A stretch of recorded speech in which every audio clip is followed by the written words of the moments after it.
keep Kill La watching Kill it. like high up on his list, or was that a comic? No, that was That was like his number 5, I think.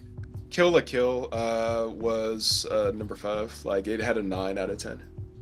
Dang. It was just fantastic. Like, it was. Listen, man, I'm trying, but I just don't fucking care for it. Bro, just watch it for the ass cheeks. I could watch a million other things. I could watch One Piece right now and Egghead for the ass cheeks if I wanted to. I mean, you're not wrong. Yeah, but there's a lot better fan art out there of that. You don't need to watch it. Oh, See, and like they're teenagers in school. And it's just No, like, no, oh. I'm not talking about Kill la Kill. I'm talking about One Piece. Oh yeah, no. I know. There's better fan art out there than what we're seeing. Just watch right. Kill la Kill. You're right. the thing that made that like I could push myself through Kill La Kill and just ignore the fact that they were kids is the fact that it was satirical. Yeah, it was I that is the only reason why it did not bother me, is because it was putting a satirical lens to it, and I was like, all right, cool. I don't do fan art of Kill La Kill. I don't like really do anything about the series because of that reason, but I think I thought it was well done. I think like one of the reasons that like I couldn't really get into it was because I was watching it and I'm like, oh my god, this, like, and you know, maybe I'm gonna get a lot of hate for this, but this just felt like such an anime, like such like an obvious like, we're anime, we do big anime things and like big anime fights, big anime transformations, titties everywhere. I'm just like, bro, I haven't watched Gurren Lagann yet, that's why. Have you watched Promare? Have you seen anything by Studio Trigger? Gary, you've seen my their list. style, I bro. understand that. That doesn't mean that like I fuck with that style always. Like sometimes I will, sometimes I won't. I'm not saying Kill la Kill is bad. I never once have said that because it is rated so highly by so many people that it's gotta be good. I just, for some reason, I'm just like, God, I thought this was gonna be completely different, and I think I had, and it's more on me. I'll admit my expectations were different, and when it was so like out of my expectations, that's what threw me off, and I was like, oh God, I didn't. This isn't what I thought it was gonna be. It turned into a whole thing.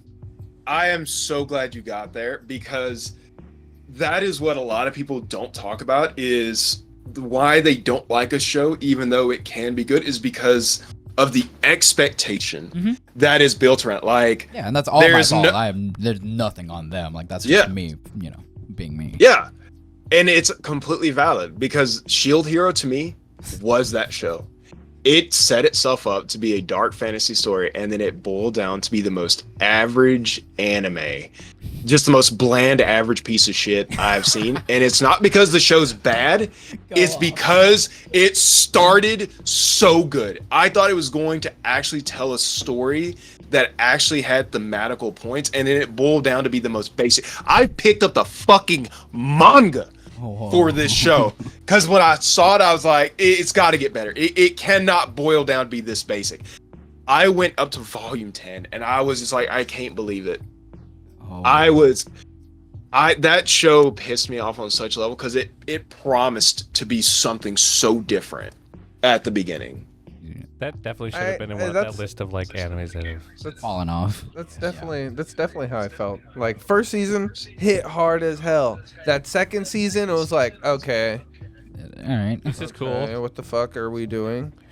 And then that third season hit, and you know, it was really, really boring. And then they started jumping universes, so it was like, okay, infinite possibilities. This could be interesting. And then it was still boring. Yeah, and part of the problem with it is they wrote a really bad villain, because Bitch was supposed to be like one of the big things, but they made everyone else in the entire universe so incompetent outside of the heroes party, like the direct Shield heroes party, that it made no fucking sense. Yeah. Why is anyone believing her after she's already been proven to be a fucking liar? Yeah, multiple times. Yeah.